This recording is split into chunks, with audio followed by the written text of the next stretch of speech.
السلام علیکم دوستو ساتھیو، میرا نام نوید خان ہے اور آپ میرا یوٹیوب چینل دیکھ رہے ہیں۔ دوستو ساتھیو، آج آپ کو ایک خبر یہ دینی تھی کہ اسرائیل میں ایک اور بم دھماکہ ہوا ہے۔ گزشتہ دنوں میں یہ تیسری آفت آئی ہے اسرائیل کے اوپر، جو کہ بہت ہی زیادہ تباہ کن ہے۔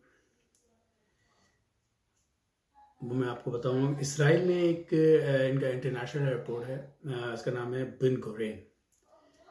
وہاں پہ جو ہے ایک بم دھماکہ ہوا ہے۔ ایگزیکٹلی ایئرپورٹ کے اوپر تو نہیں ہوا، لیکن ایئرپورٹ کے قریب ہی ہوا ہے۔ کچھ لوگ کہہ رہے ہیں ایئرپورٹ پہ ہوا، لیکن میری اپنی معلومات کے مطابق ایئرپورٹ پہ نہیں ہوا، لیکن ایئرپورٹ کے بالکل قریب ہی ہوا ہے۔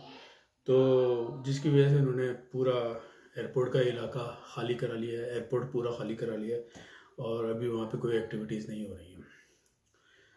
اصل میں یہ تیسرا حملہ اس لیے کہہ رہا ہوں میں کہ اس سے پہلے بھی جو ہے وہ ان کا ایک ایٹمی ری ایکٹر تھا، تو اس کے قریب بھی جو ہے وہ راکٹ فائر کیے گئے تھے، جو کہ تقریباً ان کے علاقے میں 200 کلومیٹر اندر گھس کے، اور ان کے ایٹمی ری ایکٹر سے تقریباً 25-30 کلومیٹر پہلے وہ گرے اور پھٹ گئے، جو کہ اس بات کی وارننگ تھی کہ جس کسی نے بھی وہ فائر کیا تھا، وہ اس بات کی وارننگ تھی کہ ان کا جو اپنا ایٹمی ری ایکٹر جو ہے وہ اتنا محفوظ نہیں ہے، اور ان کا جو اپنا دفاعی نظام ہے وہ بھی اتنا اچھا نہیں ہے، جبکہ یہ کہتے ہیں کہ جناب ہمارا دفاعی نظام دنیا کے بہترین نظاموں میں سے ایک ہے، بلکہ ان سب سے بھی زیادہ۔ لہٰذا لیکن اس راکٹ حملے نے جو ہے یہ ان کی دعوے کی کلے کھول دی ہے، اور اسے پتہ چل گیا کہ جناب ان کا جو ہے وہ دفاعی سسٹم اتنا کارآمد نہیں ہے۔ اور تیسری جو ان کی ایک چیز ہوئی تھی ابھی کچھ دنوں پہلے ہی، ان کا ایک مذہبی اجتماع ہوا تھا، جیسے ہر جگہ ہوتے ہیں، جیسے انڈیا میں ہوا تھا، کمبھ کا میلہ ہوا تھا، آپ کو پتہ ہی ہے کیا اشر ہوا اس کا۔ تو اسی طرح سے ان کا بھی ایک جو ہے وہ ریلیجیس گیدرنگ ہوئی تھی، بہت زیادہ تعداد میں لوگ آئے تھے۔ تو وہاں پہ ڈیورنگ دا سیریمنی اچانک ایک دھماکہ ہوا، اور یہ سمجھے کہ جناب وہ دھماکہ جو ہے وہ لگتا ہے کسی نے حملہ کر دیا ہے، کیونکہ ان کو ہر وقت اتنے ڈرپوک لوگ تو ہیں، ان کو ہر وقت یہی لگا رہتا ہے کہ کوئی نہ کوئی ہمارے اوپر حملہ کر دے گا اور ہمیں مار دے گا۔ یہ سمجھتے ہیں کہ ساری دنیا ان کی دشمن ہے، لیکن دشمن اصل میں یہ ساری دنیا کے ہیں۔ اگر یہ سیدھے ہو جائیں تو کسی کو کوئی مسئلہ ہی نہیں، ہر طرف وہ چین ہی چین ہوگا، امن ہی امن ہوگا۔ لیکن صرف ان کی وجہ سے جو ہے پوری دنیا میں بدامنی پھیلی ہوئی ہے، اور یہی بات جو ہے ہٹلر نے بھی ان کے بارے میں کہی تھی کہ یہ وہ سازشی قوم ہے کہ یہ اگر دنیا میں قائم رہ گئے تو یہ دنیا کو کبھی چین اور امن سے نہیں رہنے دیں گے، اور یہ وہی کر رہے ہیں۔ تو میں واپس ان کے اس پہ آتا ہوں کہ تیسرا جو ان کا جو ہوا تھا چند دن پہلے، وہ یہ ہوا کہ جناب وہ وہاں پہ جو ہے نا ریلیجیس گیدرنگ ہو رہی تھی، اور وہاں پہ ان کو ایک دھماکے کی آواز سنائی دی وہاں پہ جو لوگ تھے ان لوگوں کو۔ تو جب دھماکے کی آواز سنائی دی، ان کو لگا کہ ان کے اوپر اٹیک ہو گیا ہے، کسی نے اٹیک کر دیا ہے، تو یہ لوگ ایک دم بھاگے۔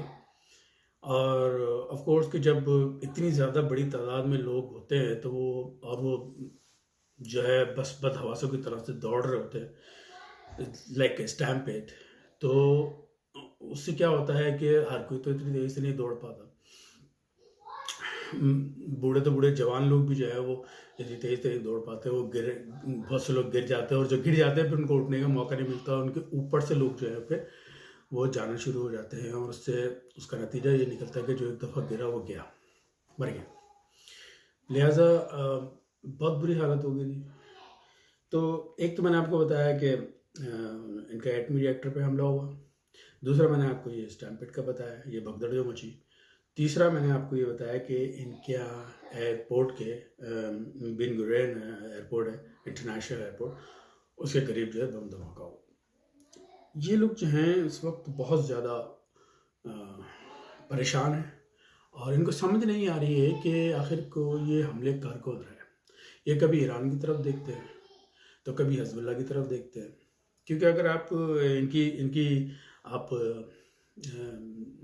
ابھی چند دن پہلے کی بات ہے کہ ایران کے جو آئل ٹینکرز تھے ان پہ حملہ کر دیا گیا تھا منگلور کا راکٹ سے، اور آپ کا جو سعودیہ کی جو آرامکو آئل کمپنی ہے اس پہ حملہ ہوا تھا. تو ان سب چیزوں کو مد نظر رکھتے ہوئے جو ہے اگر آپ ان چیزوں کو سوچیں تو آپ کو خود ہی سمجھ میں آ جائے گا کہ اصل کہانی کیا ہو رہی ہے کیا نہیں ہو رہی ہے. پھر یہ ایران کے جو ہیں وہ انہوں نے ایک سائنسدان بھی مار دیا. تو یہ سب چیزیں. تو دوسری طرف میں آؤں گا کہ ہمارے پاکستان کی خبر ہے، اور وہ یہ ہے کہ سندھ کی ایک صوبائی وزیر صحت ہے، ان کا نام ہے ڈاکٹر عذرا افضل پیچو. تو انہوں نے کہا ہے کہ آغا خان ہاسپٹل میں، not university, Aga Khan hospital میں ایک اسٹڈی ہوئی ہے جس میں جو ہے وہ 13 وائرس کی اسٹڈی کی گئی ہے، جن میں سے 10 برطانوی ہیں، 2 جنوبی افریقن ہیں اور 1 جو ہے برازیلین ہے. اور یہ جو قسمیں ہیں ان کو ویرینٹ کہا جاتا ہے، اور ان پر ویکسین اثر نہیں کر رہی.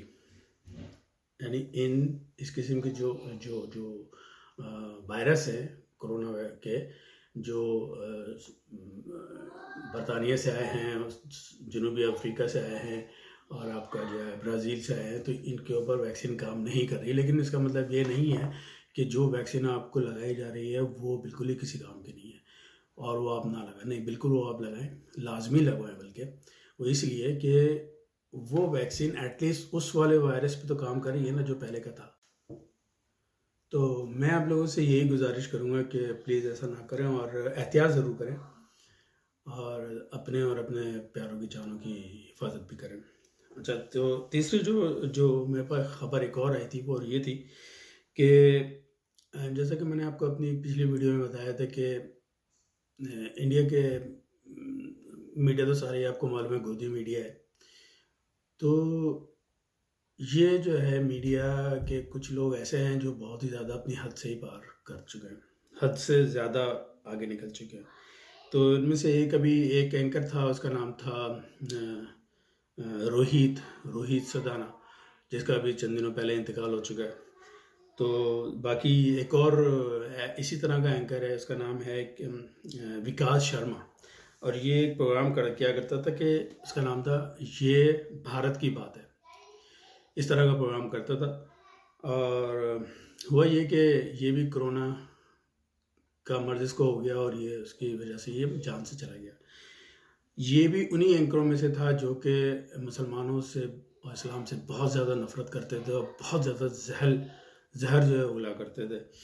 تو ان صاحب کا بھی کہانی یہ ہوئی ہے کہ یہ صاحب بھی جو ہے کیلاش ہاسپٹل ایک ہے، وہاں پہ یہ زیر علاج رہے، بخار ہوا تھا ان کو، زیر علاج رہے. اور پھر اس کے بعد جو ہے ان کا بھی سیم وہی روہت کی طرح سے ہوا کہ یہ صحیح ہو گئے اور یہ واپس اپنے کام پہ آنا چاہ رہے تھے، لیکن پھر اچانک سے جو ہے وہ ان کی موت ہو گئی.